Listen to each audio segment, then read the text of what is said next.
I'll take the case.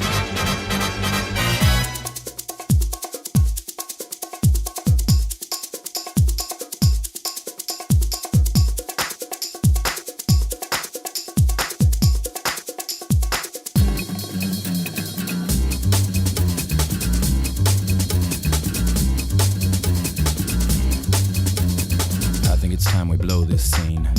Get everybody in the stuff together. Okay, 3, 2, 1, let's jam. Hey everybody, welcome back to What the Hell Happened to Them? A title fight is brewing, that's right, this season. Jim Carrey versus Eddie Murphy.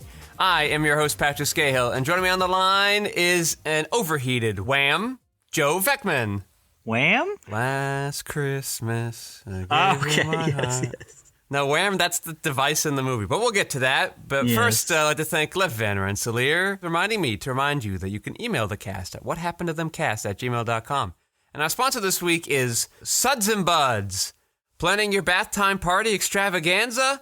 Tired of all those other bubble solutions failing to give enough foam to keep everyone tastefully covered? Suds and Buds is your way to make bath time fun again. All right, Joe, what movie are we doing this week? We watched 1984's Best Defense. Hold on. Hold on. Hold on, I'm holding. All right, ready? Nope. Strategic guest star Eddie Murphy. Did you notice that on the credits? I did. Strategic I thought I misread guest it. star. I thought it was like strategic something, and I go, oh, he's going to be like in The Lawyer? Are we doing like a legal thing or something? Nah, we got a little bit to talk about with this one. Okay. What strategery did Eddie Murphy do in this movie? Do you want the synopsis? Is that what you're asking for? Yes, that is my tongue-in-cheek way of asking for that. I like that. A military weapons engineer struggles to do his job responsibly. That is not Eddie Murphy. That is Dudley Moore. While a hapless tank commander, that's Eddie Murphy, has to live with the consequences in combat years later. 2 years later. Yeah, well, it says years. Well, yeah, the movie opens up and they're like, 1984 Kuwait. And I go, why? The movie came out in 1984. Why are you telling me what year it is? I'm watching the fucking movie. Yeah. And then eventually they're like, oh, 1982. And I go, okay, all right. The beginning of this movie leads it to be, like makes you believe, like, oh, we're in for a romp. No, you're not. Well, here's the deal. I like the premise of the film. Mm-hmm. I am reminded of that Kelsey Grammer comedy with the Robin Hood, the guy, where they're lampooning military's bureaucracy and its buffoonish subservience to oafish, greedy contractors. But I think the main guy ruins the movie. Dudley Moore? I think his timing is off, or his delivery isn't great. I think a lot of the jokes that are there could have landed, but from him, or maybe some of the directing, just don't. I think there's a way to make this movie well, and it wasn't done. But I think that the seeds of something good are here. Have you seen Dudley Moore in anything before? I feel like I have, but I couldn't tell you. I think his claim to fame was Arthur, the Aardvark? No. Arthur is the alcoholic billionaire playboy. Oh, Russell Brand. Yeah. Well, they remade it, yes. Did he get an Oscar nomination for this? Maybe he got it for Arthur 2 on the Rocks. Yeah, you saw that? No, but there was a joke. There's a great joke from Third Rock from the Sun where somebody comes back and they're like, hey, you know what our favorite film is? And they're like, Arthur 2 on the Rocks. And they go, well, there's an Arthur 1. And they go, what? And then they watch it. You know what? For Arthur, Moore was nominated for the Academy Award for Best Actor and won a Golden Globe Award. Oh, well, it's just a Golden Globe. Well, he was nominated for the Oscar, though. What year did that come out? That was 1981. Well, that says it all right there.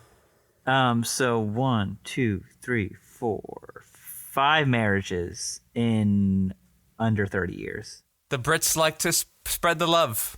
He doesn't wait that long before each marriage, too. Let's move Listen, on. He came of age in the free love era, you know? I get it. So, let me tell you, first of all, Eddie Murphy's character was added to the film after the original version tested poorly with audiences. I get it. Does that make sense? I like the idea, so I I guess I wish they had thought of it. Thought it out a little more. It's based off a book. I just presumed like it was actually intentional. In the film, Iraq invades Kuwait. 60 years later, it actually happens. Saddam was always like looking at that place and being like, And then Dudley Moore and Eddie Murphy, as you know, never appear in the same scene. A scene with the two of them together was shot, then deleted from the final cut. Paramount head Jeffrey Katzenberg personally bought Eddie Murphy a check for $1 million during Eddie Murphy's final season on SNL. It's interesting. I guess I know now why they call him the strategic guest star. Mm-hmm. They're like, hey, nobody likes this movie, but if we get Eddie Murphy, The reshoots with Eddie Murphy as strategic guest star took place in late 1983 after his Delirious comedy tour had finished. It's crazy that they needed to fix this movie by shooting these scenes, but these scenes look like the most expensive part of the movie. I know, and it's so much better. The Eddie Murphy stuff works so much better. You need huge crews. You need all the special equipment stuff. You need extras. You need weapons firings. Like, they were like, let's spend more on this part than the real movie to hopefully save this movie that we think is bad. That just seems like an odd strategy. Did it work? Did the movie make any money? I mean, it made money, but it didn't make money. Like it made money like there as like people paid to go see a movie, but I'm not saying like it was like. But it was only 20 people who went and paid. No, I mean it was more than that. So the budget was $18 million, which, wow, how is this $18 million? Well, $10 million of it you had to spend on your tank stuff. Yeah, it made $19 million domestic. Yep, sounds like a flop to me. Yeah, I mean it's not a hit, but it's fine. It's not even bringing in any streaming money. No. I just think this is so funny. It was nominated at the movies from Siskel and Ebert for the Stinkers Bad Movie Awards for Worst Picture. Do you know what it lost to in 1984? No. Dune. Just ridiculous. I just saw Dune 2 yesterday. Oh, you saw Dune 2. I saw Dune 2. I was thinking a lot about the original Dune during it. Because that's the part of the movie, I don't know, the Dune 2 part of Lynch's movie is the part that takes place in like 50 minutes. And Villeneuve's like, what if I do it in 3 hours? And I go, well, that seems 2 nice. hours and 50 minutes, please. But then like 2 hours in, he's like, all right, well, now we got to rush. And I go, what? What are you doing? Everybody says that. I've only seen it once, and I've only heard that comment after I've seen it. I didn't notice it when I was watching it, but now I'm concerned when I go back to watch it again. It was just kind of like taking his time, and I go, all right, I kind of like that we're looking at these different things. That's kind of cool. And then like there's like for the final bow, they're like, all right, what if we rush through our climax at breakneck? It felt just like the Lynch version where they got to a certain part and they're like, oh shit, this is already pretty long. We got to wrap this up. I've never seen the Lynch version still. Yeah. I'll get around to it. Who'd they get? They get a rock star to play the crazy bad guy dude. Oh, Sting. Sting, yeah. It's fucking That's great. nuts. So they got Sting, and then in this one they got Elvis. Who? Did you notice that? Austin Butler, who played Elvis a couple years ago. Oh, I thought it was he had like his lips, and I go, oh, are you the clown guy? Did they just get you to play all these parts now? No, he's in. Did you see his new movie coming out? It's like Kill Little Boy or something. I don't know, something like that. No, I saw the Elvis movie. I was not impressed, and here we are. No, but the Lynch version is, well, however, it's exactly how you think people in the 80s would think of space. That's what I'll say about that version. Yeah, I'll be seeing it soon. That movie that I was just talking about that was, Kill the Boy or something. It's Boy Kills World. And that is Bill Skarsgård. You didn't see that trailer? It looks like a video game. Their concept is, or their conceit is that Bill Skarsgård is not going to be talking at all. Instead, he's going to be dubbed over with, double check, H. John Benjamin's voice. Okay. Why? So you'll be, I think they're, so when his family is murdered, a deaf mute named Boy escapes to the jungle and is trained by a mysterious shaman to repress his childish imagination and become an instrument of death. What? All right, fine. Whatever. I thought you would have seen Okay. that in the trailers for Dune. It looks weird. I don't know. Not interested. I only saw one trailer for Dune, What? as was my plan, and Oh. it was the If movie that I was bitching to you about. Oh, Jesus. God, that movie looks awful. Why did Krasinski think that was a good idea? I don't know why Hollywood keeps letting him do stuff. Really But boring just- stuff. I get. He's the younger George Clooney. Oh, don't say that. That means decades of just mediocrity, of like less than mediocre. Like he'll get great actors to just waste their time. God. Here's what's Although upsetting he's Reynolds, is whatever. he directed. He's like first directing thing was like this David Foster Wallace adaptation, and I thought, wow, what a cool idea. Krasinski? Yes, Krasinski. Yes, I know. He was also in it. I was like, wow, this is crazy. That sounds like it'll be great.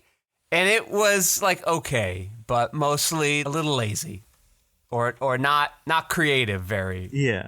I just typed in John Krasinski into Google, and the first thing that pops up is John Krasinski wife, and I'm like, really? That guy got no career, does he? Who could? Is it Emily Blunt? Is it Olivia Yeah, Wilde? We don't know. We can't tell. No, it's Emily. Okay, well, I can't tell. I'm just trying to look at his direction. I guess Olivia Wilde doesn't have a husband anymore. Oh, yeah. Oh, I see what you mean. Yeah, they do kind of look alike. You put a beard on them? Yes. I just that. know in earlier seasons of the podcast, I would confuse them all the time. But now that one of them's divorced, it's a lot easier. Yeah, so Brief Interviews with the Hideous Men. That's his That's David the one. Foster Wallace. Mm-hmm. Okay. 80 minutes. $27,000. That's all it It's made. as indie as you can get. Yeah. Well, it didn't. It did one of those like, hey, we're in this theater. Yeah. The end. That's as much as you can ask for, though, right? Find it on VOD now. Yeah, then he makes The Haulers. I didn't hear that one. Charlton Copley's just working, isn't he? I don't get it. I'm sorry. Do you hate him as much as I do? I like him in the A-Team, and that's pretty much been it. That's I forgot. You do have a connection with him. That's like a great role for him. Yeah. And I don't know. Maybe there was like another movie somewhere recently I saw him in that he was fine in, but I'm not excited for a Charlton Copley movie. Okay, so The Haulers is Charlton Copley, Charlie Day, Richard Jenkins, Anna Kendrick, John Krasinski, and Margot Martindale. That's what I'm talking about. Like, he gets an interesting That is the cast. crazy cast. I mean, at least he's budgeting these things pretty small. $3.8 million. That's not bad. I admire that. Seeing a lot of people fail to do that, I do admire it. And then 2 years later, he makes his directorial debut as in A Quiet Place. Yeah, I didn't like that movie. That movie was budgeted at $17 million and made $341. That's why he's doing whatever he That's wants all he now. gets to do, yeah. Well, they got Quiet Place Day 1 or whatever coming out. The Quiet Place saga continues. He's only a producer on that Well, that's fine. Just make the money and go on. because he's making the If movie. It's the artistic endeavor he was born to create. I wish they'd give us the budget on this. I'm so interested. Wait, he got Spielberg cinematographer. Interesting. Okay, so we were talking about best defense. Yeah, hey, you gotta love this movie, right? Because it's a Christmas movie? I don't love this movie, and it's not in spite of it being a... but no, sorry. One last thing about If. Sorry.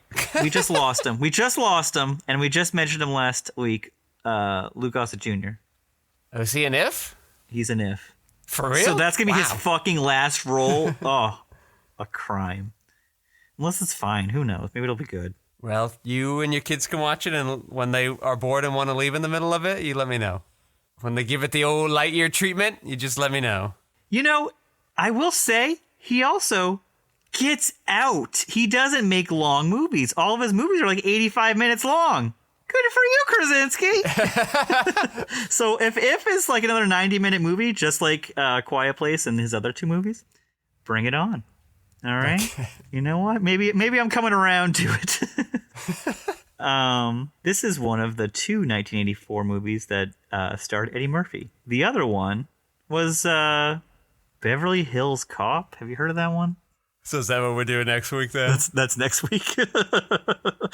Anybody that doesn't just automatically look up his filmography will be like, oh, well, they've definitely had to have completed all the Jim Carrey early movies. Now they're definitely getting to Beverly Hills Cop. Nope. Best Defense is first. Beverly Hills Cop actually comes out in December of 1984, which, interesting. A perfect Christmas award bait movie, Beverly Hills Cop.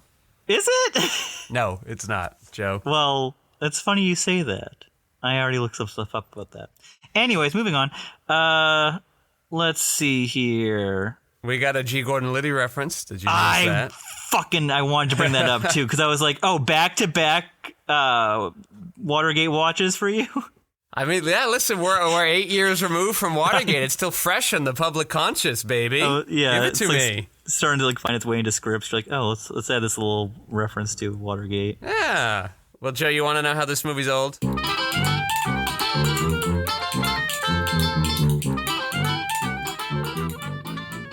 Tell me, please. I'm dying.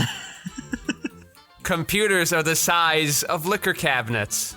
Big old wheelie things. They got to get carried out as if it were a giant stereo system. Floppy disks. Yep, floppy disks. The end. Just not only... We're used to floppy... Where's my camera? We're used to floppy disks.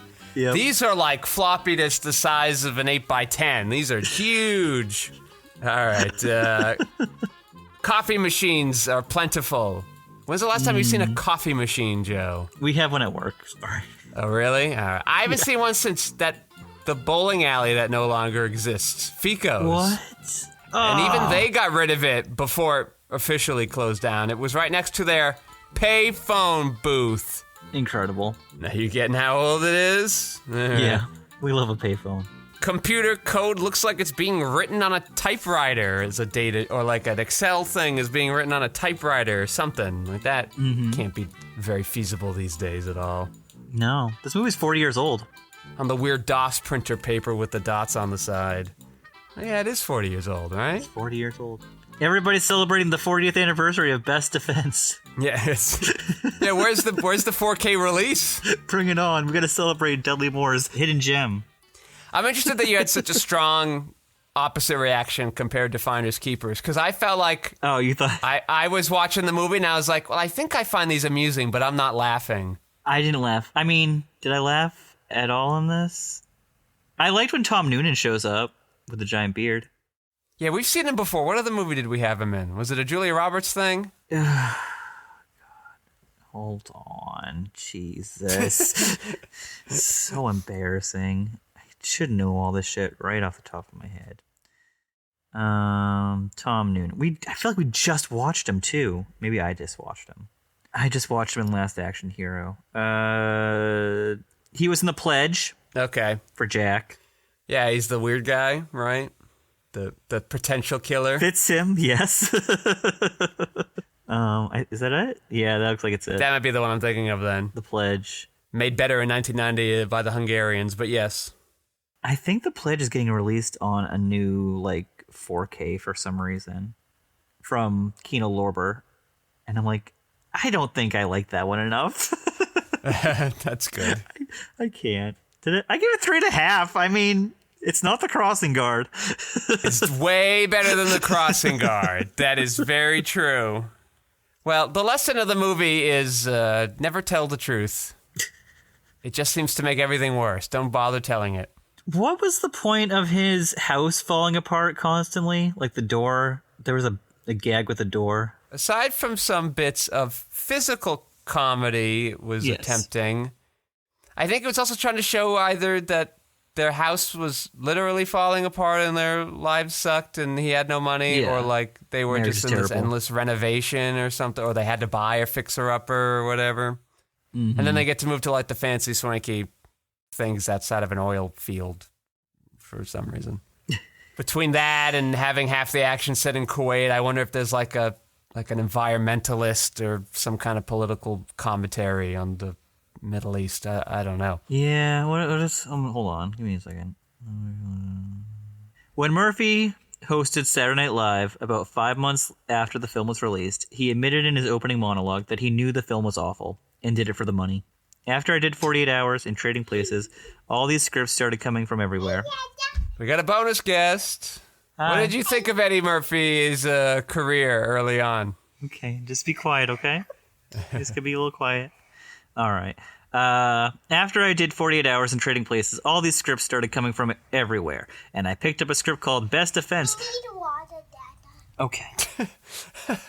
There's a movie that sucked real bad. At first, I wasn't going to do it because I read the script and I felt like I was an actor at first, but the money they gave me to do Best Defense, y'all would have done Best Defense too, okay? I was like, what? How dare you give me a script like this? Oh, that much money? Let's go. Best Defense turned out to be the worst movie ever done in the history of anything, and all of a sudden I wasn't that hot no more. So I called up the producer of Saturday Night Live and I go, you still got my dressing room? Man, that's a good way to not get hired again for a while. Yeah, and also, but he must have had Beverly Hills Cop, in his pocket. He did, but it also helps, too, that the filmmakers also knew the film wasn't good. Yeah. Do you know who directed this movie? This was directed by a man named Willard Hyuck. Oh, yeah, they also, wrote it and produced it or something. Hyuck. I don't know if that's on purpose or if that's, wow, that's his real name. Hyuck. He is responsible for... Did he do it? Did he direct it as well? I see he wrote the screenplay... And he directed Howard the Duck. Well, yeah, I can see why this guy's getting so much work. Well, he directed that after Best Defense. Well, I actually do I don't think most of the cast is cast very well, but I think Eddie Murphy's utilized very well in this film. Yeah, no, absolutely. I think he's the bright spot of the film. He's the only one kind of able to salvage the material. Mm-hmm. That's not the right word, because I think the idea is a good idea. If you pitched it to me, I'd be like, I'm all for it. But nobody did a great job with it, crew or cast, except for Eddie Murphy, I think. This movie has his signature laugh for the first time. That's true. It's there. You're always going to remember his first time he had his awesome, famous laugh in Best Defense. One of his most famous films. We love Best Defense from 1984. We have so much to talk about. I don't like it. My brain was turning off, and I don't know what they were trying to do when they were mirroring the scenes at the beginning. Well, that's why it took me a while to be like, how are these related at all? Are they gonna meet up later? For some reason, I hear the title Best Defense, and I'm like, oh, is he gonna be Eddie Murphy's lawyer for some reason? But I go, that doesn't make sense. This happens 2 years in the past. It never syncs up, and then they had a scene, and then they just cut it. No, well, it does, right? I don't mind that scene got cut because... We don't even know what it was. It seems so unlikely that they would meet up anyway. Yeah, years after. Yeah, I don't buy that. But it does make the third act climax a lot more interesting because we want to, make sure he's going to get this thing fixed so that Eddie Murphy will be okay.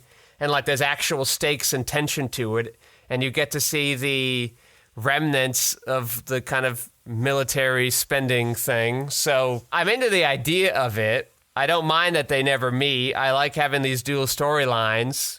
Just your actors aren't very good. Yeah. It's Kate Capshaw. Was she still married to Spielberg? Or when was their marriage? Because she's the wife in this. I guess I thought it was the blonde lady. Wait. No, they weren't married yet. They got married in 1991. But they were dating? No, I think he was with someone else. I thought it was she's dating Spielberg. Well, that makes sense why she's humming the Indiana Jones theme. A little shout out to her husband. Yeah. Maybe they were dating. Who knows? I don't know. We could look up some old People magazines and find out. I wish my little monkey would jump off my back. Well, that's okay. The takeaway is movie not great, Eddie Murphy real great. It's the end. Yeah, no, he's definitely on the come up, and we've noticed that, especially from his first two giant successes.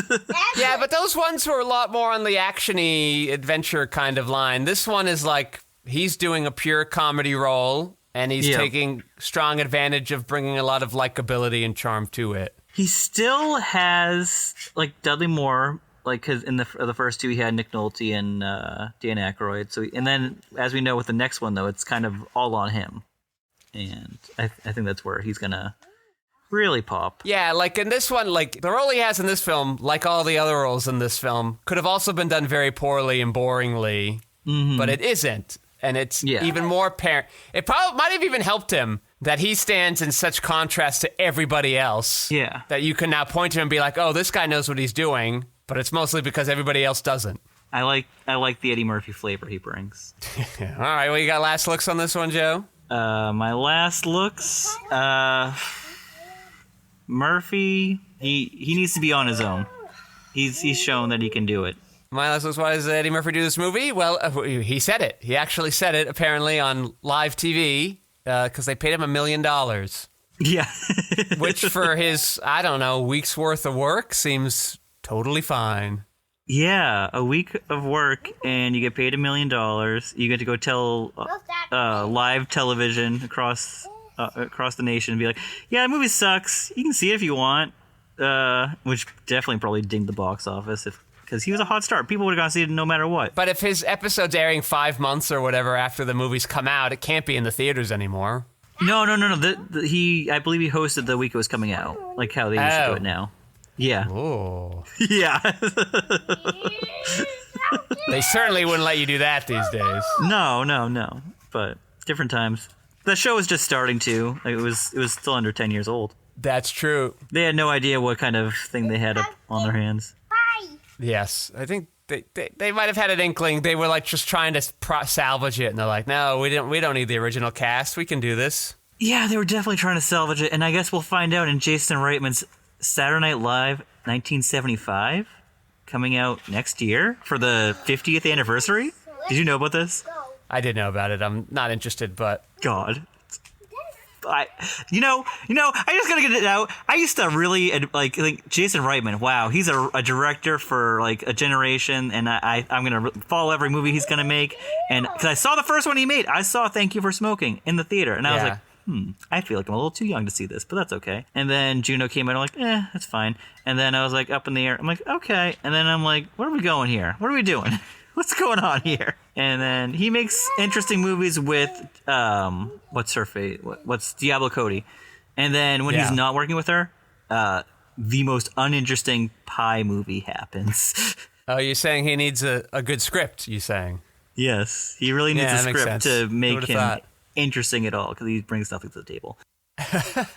Men, women, and children, prime example. I know. We 180'd on that real hard. Yeah. All it took was like 2 years worth of distance. I think I was just like, oh, Sandler, he's in a movie where it's not like yucks all the time. But then I'm like, wait, why didn't I want that? And for me, it was a surprise because I just went into the movie. I literally knew nothing about it. I don't even know why I picked it. I hadn't seen a trailer. I hadn't heard of it. I just knew the title, Men, Women, Children. I went, okay. And then I was like, Sandler, what? What are you doing in here? What? I saw Sandler and Reitman together, and I'm like, a match made in heaven? And then it was like a bunch of TV people I knew, and I'm like, all right, I'm in. Let's do this. Yeah. And, I'm into communication and stuff, so maybe I got caught up in it. And then now with perspective, and I watched it, and I went, oh, this it's not saying anything useful. Dreadful. It's Trek. It's like, hey, would you like to hear obvious things? And I go, yeah, all right, thanks, movie. So, that's how we feel about Best Defense this week. I'd like to thank our sponsor, Suds and Buds. Make bath time great again. I'd like to thank Lev Van Rensselaer for minding those audio boards and keeping us sound so slippery smooth. I'd like to thank our co-host, Joe Vekeman, for stopping by. Oh, thank you. And I am your host, Patrick Scale. You can find my features, documentaries, short films, video essays, animations, behind-the-scenes footage, and so much more at QuixoticUnited.com and social media, presumably with a similar sounding name. Thank you all for listening. Joe, say goodnight. Good night. Julian, say goodnight. Good night!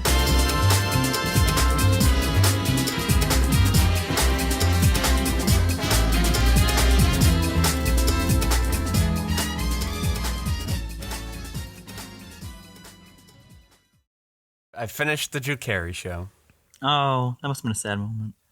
You know what? I was surprised. I was like, yeah, man, I'm going to be sad. But I'm like, I'm just going to start it again. Why am I upset? I don't even like the season. Like, what was the... But, the last 2 episodes of the show are kind of a good return to form. Oh, kind of like Twin Peaks for the second season. Yeah, the energy comes back. Everybody kind of knows they're on the downswing, and they just want to, go out. blazing. The writers get all the characters together again, including some of the old ones that hadn't been around for a while. And Oh, nice. it's good use of everybody.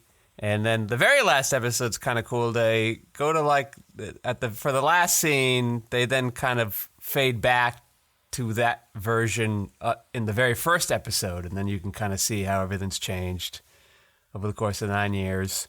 And then he thanks the audience, and then then they call cut, and then you get to see all the actors come together and hug for the final time, and then it's an hour, 2-minute long montage where the crew's going around Cleveland and signing autographs and shaking everybody's hand and stuff. It's pretty cool. Nice. Yeah. It was nice. It's a nice little ending, and goes out on Drew Carey's terms, which is just let's break the fourth wall again. We don't care. So nice, nice finale for an otherwise ho hum season. Now I'm going back to the beginning where the show doesn't quite feel like the Drew Carey show yet because it's got a slightly different style of comedy, but it's gonna get there. Yeah, it's gonna figure out its style. Yeah, it's borrowing more from Drew Carey's stand-up style, and will become more sitcom-y in the second half of season 1 and season 2, and then season 3 it kind of becomes the Drew Carey show we all know and love. And by we, I mean you and me, because I don't think most people have heard of it at this point. The lack of reruns certainly hurts it. It's on the Internet Archive, though. A great source. Phew. Yes, In yes, HD. young people, go find the Drew Carey show. You'll be in for quite an odd experience. All you have to do is Google it. It'll come up. And I also saw The Rings. As you've been noticing? Why am I watching them, you ask? Well, that's a good question. The fancy art theater near me had a screening of the Japanese version. Okay. Which ended up not being that dissimilar from the regular version. But it also had a Q&A with the director via Zoom, because he's from Japan. Yeah, I was going to ask if you noticed when you logged The Ring 2, if you noticed that it had the same director as the original Japanese version. I did, because he talked about it during the thing. Yeah. It was good, though, that it had a different director, because I'm like, why does this look and feel so different? Yeah, it's not Gore Verbinski's style anymore. It's completely... Even the types of scary parts were this weird kind of... this is Japanese New Wave horror, that's why. Okay, well, that makes sense at least. Not that the script was all that great, but that's fine. But listen, when you go to a local Q&A thing where no questions are screened... Awful. Whew. Why did they do that? You get some weird ass shit. I don't want to. I've been to 2 of them, and they were in LA because that's the only place I would have been near around them. One was for the John Slattery movie God's Pocket, which starred John Slattery. Well, he's in it, but I think it's. Is he a draw? Well, he was the direct. He was his first directing thing he did, but he had the honor of being one of the last people to work with Philip Seymour Hoffman. Damn actor, stop taking my work. They took our job! All right, go on, yeah. And then the other one I went to was for Vox Lux around my birthday. I saw that after The Favorite. And it was Q&A with the director, who's Brady Corbett, who was in the remake of Funny Games, and Natalie Portman was there too. And it was another actor taking my jobs. Okay. They took our jobs! DGA people, why weren't you fighting for that? Jeez. You're all getting all upset about AI. It's the actors, people. Zendaya's taking our jobs. She's doing great. I like all the stuff she's doing right now. Oh, yeah. So, what was it? Yes. All right, Vox Lux. Yeah, you get some weirdos. Did you ever see that movie? I want to see that movie, and it looked like it was on Hulu, but not the right Hulu, so I got to find it somewhere else. I might have to watch it again. It's been, almost 6 years now since I've seen it? I don't know. It came out in 2018. When was that? So 6 years, yeah. Wow. Shit. I haven't seen it, but it's been on the list for a while, so I'm going to check it out at some point. Do you have any idea what it's about? Nope. Me and a mentor of mine were talking about acting styles some ways down. I remember Natalie Portman in Vox Lux, and she was certainly doing a thing, and it took me a while to get it, but then I really loved it. Yeah, she's doing the Natalie Portman thing, which is cool. sometimes. So I imagine if Natalie Portman's at a Q&A, you're getting some weird-ass questions. Was that true? I don't remember them that well, right. but the vibes were weird in the room. That's all I remember. We got questions that were not like the guy seems to be able to understand English, but there's also a Japanese translator dude who I don't even think worked at the theater. I think they just like picked him up and they're like, "Oh, hey, you speak Japanese, right? Can you help us?" He's like, "Oh, okay." Oh boy.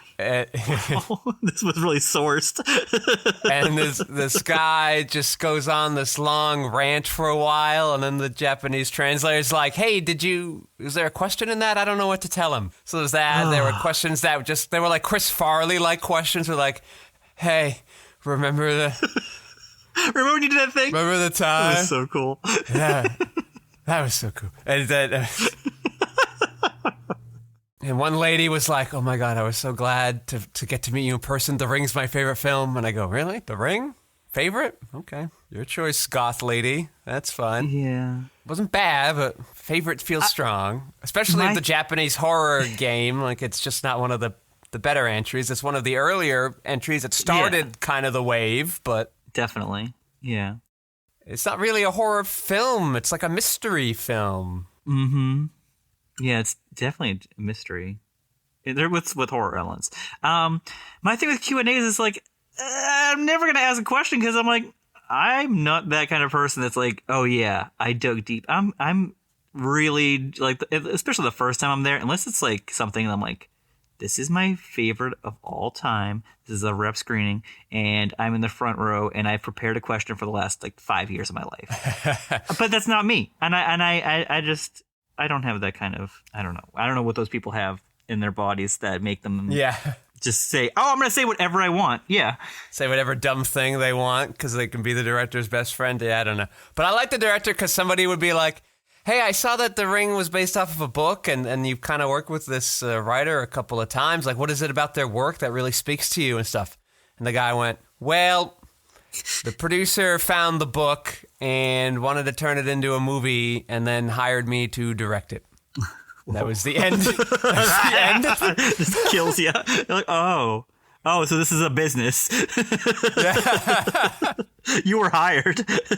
I was on board with the honesty of that. I thought that was amusing. And somebody was like, "Hey, what did you think of the American remake? Did you like some of the changes that they made or wish they had done things differently?" And the guy's like, "Yeah, I watched it. I got a nice paycheck from it." Yeah. That was it. Very practical-minded, this man. Or somebody will be like, "Hey, when you were starting out to make the Japanese new horror wave, did you guys kind of like all know what you were part of something big?" And the guy's like, "Yeah, that was like 20 years ago. I don't really remember." What was he doing? I'm looking at he's directed 44 movies. Is that real? Yes, exactly. He's like, "Yeah, this is a lot of B-movie stuff. They kind of let us do whatever we want because nobody cared." And I go, "Oh, that sounds exactly like how it goes over here." Yeah, so he directed Ring. Yeah. Ring 2. Two different Ring 2s. Yeah. He directed Ring 2 before Ring 1, the American version, came out. And then, like, 6 years later, he's like, I guess I'll make a sequel to my sequel? It's a remake of his sequel. Wow. And then Dark Water, is that the American one, or? He did the Japanese one, and then, of course, there was an American one. Of course. Oh, yeah, somebody was like, "Hey, I saw you had The Ring and Dark Waters. You had, like, a lot of little girl ghosts, female ghosts, and they're usually, like, water-based. What's up with that? Do you have, like, is that, like, a special..." He goes, "Yeah, that's just, like, demons in Japan. Like, we just have those. Like, it's just waters. There's a lot of water here, so a lot of stories about water demons." The end. The American remake of Dark Water stars Jennifer Connelly, John C. Reilly, and Tim Roth. I remember... That's not strange. John C. Reilly in there, but I did see it on like the Sci-Fi Channel randomly one day. Second build. I don't remember John C. Reilly in it at all. That's hilarious. And I feel like that would stand out to me because I'd be like, "Why are you in this movie?" Yeah, in 2005 when he's like hanging out with Will Ferrell now and he's just making like Will Ferrell comedies. Weird. I miss when John C. Reilly was like in every Paul Thomas Anderson movie. That was fun. Yeah, what happened? They have a fight or something? Like what? No, he was in the last one. He was in a bit part in the last one. But it's just Okay, like, then.